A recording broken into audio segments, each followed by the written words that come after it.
എയർപോർട്ടിൽ നിന്നും കാറിലെ യാത്രയിൽ കാഴ്ചകൾക്കൊപ്പം ഓർമ്മകളും പിന്നിലേക്ക് പോയി. 10 വർഷങ്ങൾക്ക് ശേഷം നാട്ടിലേക്ക്. മാറ്റങ്ങൾ ഒരുപാടുണ്ട് തനിക്കും നാടിനും. മാറ്റങ്ങൾ ഏതുമില്ലാത്തത് മനസ്സിലായി മൂടിവെച്ചിരിക്കുന്ന ഒരു മുഖത്തിന് മാത്രം. മാഡം, എവിടേക്കാണ് പോകേണ്ടത്? തൻ്റെ പേയാണ്. ഡയാനയ്ക്ക് മറവി വല്ലതുണ്ടോ? അല്ല മാം, കുറേ നാളുകൂടി നാട്ടിലേക്ക് വന്നതല്ലേ വീട്ടിലേക്ക്. Stop it Diana. എനിക്കില്ലാത്ത വീടിനെയും വീട്ടുകാരെയും കുറിച്ച് ഓർത്ത് നീ വിഷമിക്കണ്ട, മനസ്സിലായോ? വില്ലയിലേക്ക് പോ.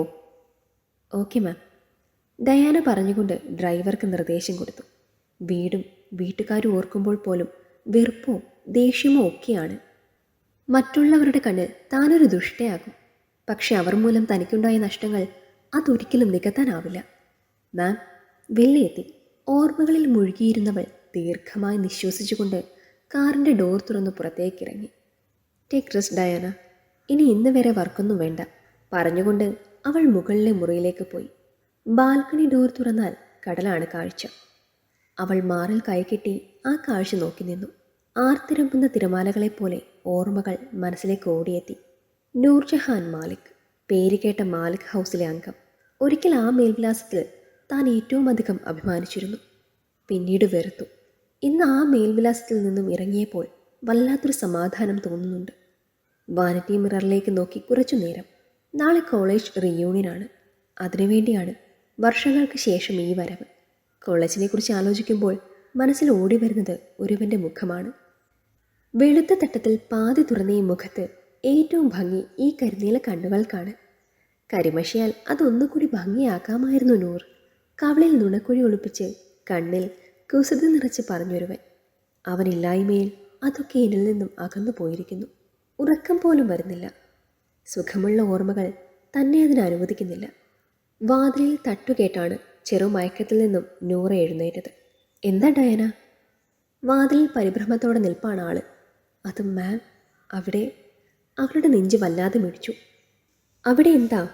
അവളെ മറികടന്ന് നൂറ സ്റ്റെയർ ഇറങ്ങി. ഹാളിലായി ഇരിക്കുന്നവരെ കണ്ട് അവൾക്ക് നിയന്ത്രണം നഷ്ടമാകുന്നത് പോലെ തോന്നി. ഡയാന! അവൾ വിളിച്ചതും അവൾക്ക് പിന്നിൽ എത്തിയിരുന്നു ഡയാന. ആരെവരെയൊക്കെ അകത്തേക്ക് കയറ്റിവിട്ടത്? ആരോട് ചോദിച്ചേട്ടാ? ഡയാന ഒന്നും മിണ്ടാതെ തലതാഴ്ത്തി നിന്നു. മോളെ, ഞങ്ങൾ നിൻ്റെ ഉപ്പയും ബാപ്പയും അല്ലേ. നീ എന്തിനാ ഇങ്ങനെ അന്യരെ പോലെ? എനിക്ക് നിങ്ങൾ അന്യരായതുകൊണ്ട് തന്നെയാണ്. മോളെ ഉമ്മയാണ്. വിളിക്കരുതങ്ങനെ.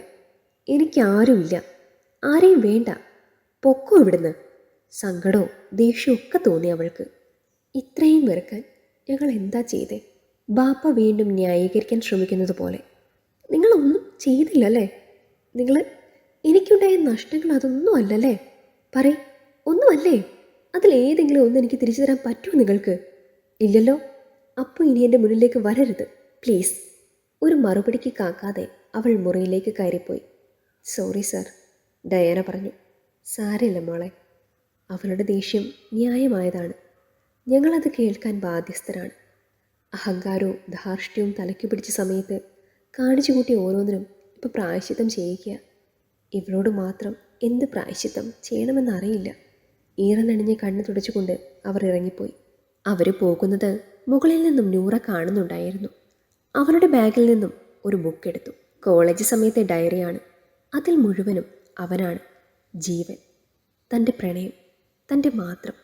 നിന്നെയും നമ്മുടെ പ്രണയത്തെയും എനിക്ക് നഷ്ടമാക്കിയ അവരോട് ഞാൻ എങ്ങനെയാണ് ക്ഷമിക്കുക ജീവ? കഴിയില്ല എനിക്ക്. ആദ്യമായി അവനെ കണ്ടതും പരിചയപ്പെട്ടതും പിന്നീട് പ്രണയമായതും എല്ലാം ഒരു തിരശ്ശീലയിലെന്നോണം അവരുടെ ഓർമ്മകളിൽ തെളിഞ്ഞു. ആ പ്രണയത്തെ മതത്തിൻ്റെയും സമൂഹത്തിൻ്റെയും പണത്തിൻ്റെയും പേരിൽ തന്നിൽ നിന്നും പറിച്ചെറിയപ്പെട്ടതും ഓർക്കെ കണ്ണുകൾ ഇടതടവില്ലാതെ ഒഴുകി. അടിച്ചവശനാക്കിയിട്ടും പരമാവധി ദ്രോഹിച്ചിട്ടും തൻ്റെ പ്രണയത്തിൽ നിന്നും പിന്മാറാത്തവനെ തന്നെക്കൊണ്ട് തന്നെ തകർത്തു കളയിച്ചു കുടുംബക്കാർ. വെറുതെ വിടാൻ കാലു പിടിച്ച് അപേക്ഷിച്ചിട്ടും ഒരാൾ പോലും സമ്മതിച്ചില്ല. എനിക്ക് നിന്നെ വേണ്ടെന്നും മറ്റൊരുവൻ്റേതാകാൻ പോകുകയാണെന്നും എന്നെക്കൊണ്ട് തന്നെ പറയിപ്പിച്ചപ്പോൾ എൻ്റെ മുന്നിൽ എന്നുമുണ്ട് ജീവ. കരഞ്ഞു തളർന്ന നിസ്സഹായയായി എന്നെ നോക്കി നിന്ന നിൻ്റെ മുഖം. തകർന്ന മനസ്സുമായി നീ പോയപ്പോൾ അന്നു മരിച്ചു നിൻ്റെ നൂറയും.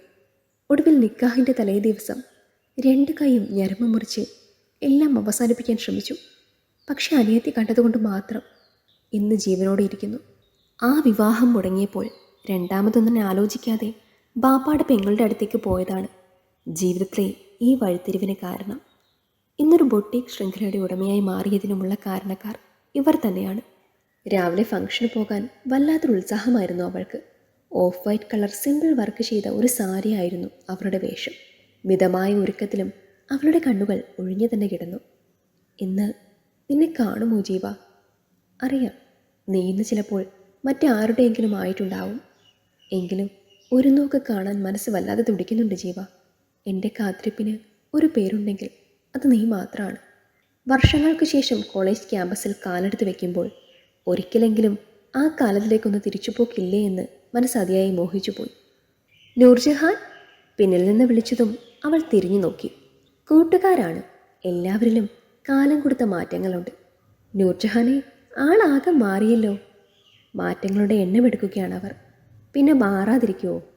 വലിയ ബിസിനസ് വുമൺ അല്ലേ? പരസ്പരം ഓരോന്ന് പറഞ്ഞ് കളിയാക്കുന്നുണ്ട്. എൻ്റെ കണ്ണുകൾ തിരിഞ്ഞത് ഒരുവനെ മാത്രമാണ്. വരില്ലേ ഇനി? ചുമലിൽ ഒരു കൈ പതിഞ്ഞതും ഞാൻ തിരിഞ്ഞു നോക്കി. അജിത്ത്, ഞങ്ങളുടെ പ്രണയത്തിൻ്റെ കാവലാൾ, എൻ്റെയും ജീവയുടെയും മനസാക്ഷി. സുഖമല്ലേ നൂറ? സുഖം. നിനക്കോ? ഇപ്പം എന്ത് ചെയ്യുന്നു? സുഖമാണ്. ഞാനിവിടെ ഒരു സ്റ്റാർട്ടപ്പ് തുടങ്ങിയിട്ട് നന്നായി പോകുന്നുണ്ട്. പിന്നെയും മൗനം. ജീവ എവിടെയാണെന്ന് ചോദിച്ചാലോ? അവരുടെ മനസ്സ് വെമ്പി. ഒരിക്കലും ഞങ്ങൾക്കിടയിൽ തോന്നലുണ്ടായിരുന്നില്ല. എന്നാൽ ഞാനങ്ങോട്ട്. അവൻ തിരിഞ്ഞു നടന്നു. അജി, ജീവ, ജീവ വന്നില്ലേ? ആ പേര് പറയുമ്പോൾ ശബ്ദമിടറാതെ ഇരിക്കാൻ ആവുന്നതും ശ്രമിച്ചു. വന്നു. ഇവിടെ തന്നെയുണ്ട്. പിന്നീട് ഒന്നും പറയാതെ അവൻ നടന്നു. അവനെ ഒന്ന് കാണാനായി മാത്രം അവളുടെ കണ്ണുകൾ അവിടെ മാകെ അലഞ്ഞു. ഒടുവിൽ അവൾ അവനെ കണ്ടെത്തി. അവനും അവളെ കണ്ടിരുന്നു. സന്തോഷം കൊണ്ട് അവരുടെ കണ്ണുകൾ നിറഞ്ഞു. കാഴ്ച മറച്ചു. അടുത്തേക്ക് നടക്കാനാഞ്ഞ കാലുകൾ അവിടെ തന്നെ നിന്നുപോയി. ജീവയുടെ അരികിലായി താലിയും സിന്ദൂരവും അണിഞ്ഞു നിൽക്കുന്ന ഒരുവളിൽ മിഴികളുടക്കി. കണ്ടു. കണ്ണിറയെ കണ്ടു. ഇനി ഒന്നും വേണ്ട. നൂറ തിരിഞ്ഞു നടന്നു. ആളൊഴിഞ്ഞ വരാന്തയിലൂടെ ഓർമ്മകളും പേറി അവൾ അങ്ങനെ നടന്നു. പണ്ടിങ്ങനെ നടക്കുമ്പോൾ ഇടം കൈ ചേർത്ത് ഒരുവനും കൂടെയുണ്ടായിരുന്നു. അവൾ നടക്കുന്നതിനിടയിൽ പോലും പിന്നിൽ തൻ്റെ നിഴലായി വന്നവനെ അവൾ കണ്ടില്ല. കുറച്ചു നേരം കൂടി അവിടെ നിന്നിട്ട് തിരിഞ്ഞു പോരുമ്പോഴാണ് പിന്നിൽ കൈകൾ രണ്ടും മാറിൽ പിണിച്ച് കെട്ടി അവൻ നിൽക്കുന്നത് കണ്ടത്. ഓടി ആ നെഞ്ചിൽ ഒളിക്കാൻ തോന്നി. വാരിപ്പുണർന്ന് ചുംബനങ്ങൾ കൊണ്ട് മൂടാൻ തോന്നി. ഹൃദയം അങ്ങനെ നിറഞ്ഞു തുളുമ്പി. സുഖാണോ നൂർജഹാൻ? വർഷങ്ങൾക്കു ശേഷം അവൻ്റെ ശബ്ദം. അതും നൂർ എന്ന് മാത്രം വിളിച്ചിരുന്ന നാവിൽ നിന്നും നൂർജഹാൻ എന്ന് കേട്ടപ്പോൾ നെഞ്ചി വെങ്ങി അവളുടെ. ഫാമിലി വന്നില്ലേ? ഇല്ല. അവൻ തിരിഞ്ഞു നടന്നു. അവനൊപ്പം അവളും.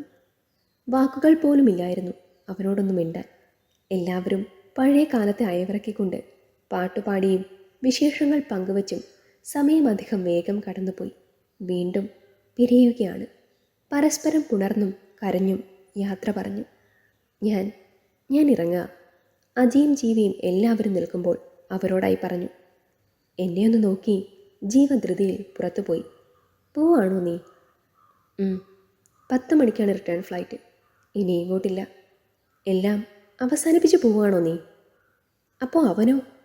ഞങ്ങളോടൊക്കെ യാത്ര പറഞ്ഞു പോവാൻ നിനക്ക് കഴിയുമായിരിക്കും. അവനോട് പറയാൻ കഴിയുമോ നിനക്ക്? നിനക്ക് വേണ്ടി മാത്രം ജീവിക്കുന്ന അവനോട് യാത്ര പറയാൻ കഴിയുമോടി നിനക്ക്? അജി വല്ലാതെ ദേഷ്യത്തിലും സങ്കടത്തിലുമാണ്. എന്താ നീ പറഞ്ഞ്? ജീവ കാത്തിരിക്കുമെന്ന് നീ പറഞ്ഞ ഒരു വാക്കിലാടി അവനെപ്പോഴും. അവനത് പറയുമ്പോൾ അവൾ ആ പെൺകുട്ടിയെ നോക്കി. അജി അവളെ തന്നോട് ചേർത്ത് പിടിച്ചു. ഇതെൻ്റെ ഭാര്യയാണ്, അവന് പിറക്കാത്ത പെങ്ങൾ. അതും കൂടി കേട്ടതും അവൾ തിരിഞ്ഞുകൂടി ജീവ പോയ വഴിയിലേക്ക്. അവൾക്ക് പിറകെ മറ്റുള്ളവരും. ജീവ! അകലേക്ക് നടക്കുന്നവനെ പിന്നിൽ നിന്നും വിളിച്ചു അവൾ. വിളി കേട്ടെങ്കിലും തിരിഞ്ഞു നോക്കാതെ അവിടെ തന്നെ നിന്നു അവൻ. വേഗത്തിൽ ഓടി അവനെ പിന്നിൽ നിന്ന് പുണരുമ്പോൾ വർഷങ്ങളായി ഉള്ളിലടക്കിയ സങ്കടക്കടൽ അവനിലേക്ക് ഒഴുകുകയായിരുന്നു അവൾ. അവളെ കയ്യിൽ പിടിച്ച് തിരിച്ച് തനിക്ക് അഭിമുഖമായി നിർത്തി. നിന്നെ മറന്നുവെന്ന് കരുതിയോ നൂർ? ഈ നെഞ്ചിപ്പോഴും ഇടിക്കുന്നത് നിന്റെ ഹൃദയം എന്നിലേക്ക് ചേരാനാണ്. വർഷങ്ങൾക്ക് ശേഷം ദാ നമ്മുടെ കാത്തിരിപ്പ് അവസാനിക്കുന്നു. അവളെ നെഞ്ചിലേക്ക് ചേർത്ത് ഇറുക്കി പിടിച്ചു. നെറുകയിൽ കണ്ണുനീർ കലർന്ന ഒരു ചുംബനം നൽകി. അജിത്തും ഭാര്യയും പരസ്പരം നോക്കി പുഞ്ചിരിച്ചു. ഒരു കാലത്ത് ഏവരും അസൂയയോടെ നോക്കിയിരുന്ന ചേരില്ലെന്ന് കരുതിയ ഒരു പ്രണയം വീണ്ടും ഒന്നായതിൻ്റെ സന്തോഷമായിരുന്നു എല്ലാവരിലും. അവർക്കൊപ്പം നൂർജഹാൻ്റെ വീട്ടുകാരുമുണ്ടായിരുന്നു ആ കാഴ്ച കാണാൻ. ഒരിക്കൽ തങ്ങളാൽ പിരിഞ്ഞുപോയ രണ്ടു മനസ്സുകളെ വീണ്ടും ഒരുമിപ്പിച്ചതിന് സർവശക്തനായ ദൈവത്തിനോട് അവർ മനസ്സ നന്ദി പറഞ്ഞു. ഒരിക്കൽ നഷ്ടമായ പ്രണയകാലം തിരിച്ചു പിടിക്കുന്നതിൻ്റെ തുടക്കമായി ആളൊഴിഞ്ഞ വരാന്തയിലൂടെ അവൻ്റെ കൈകൾ കോർത്തു പിടിച്ച് തോളിൽ തലചായ്ച്ച് അവർ നടന്നു. ഒരിക്കലും അണയാത്ത ഒരു പ്രണയമായി. ഈ കഥ നിങ്ങൾക്കിഷ്ടമായെങ്കിൽ ലൈക്ക് ചെയ്യൂ. നിങ്ങളുടെ അഭിപ്രായങ്ങൾ കമൻ്റായി രേഖപ്പെടുത്തൂ. കൂടുതൽ കഥകൾ കേൾക്കാൻ ഈ ചാനൽ സബ്സ്ക്രൈബ് ചെയ്യൂ.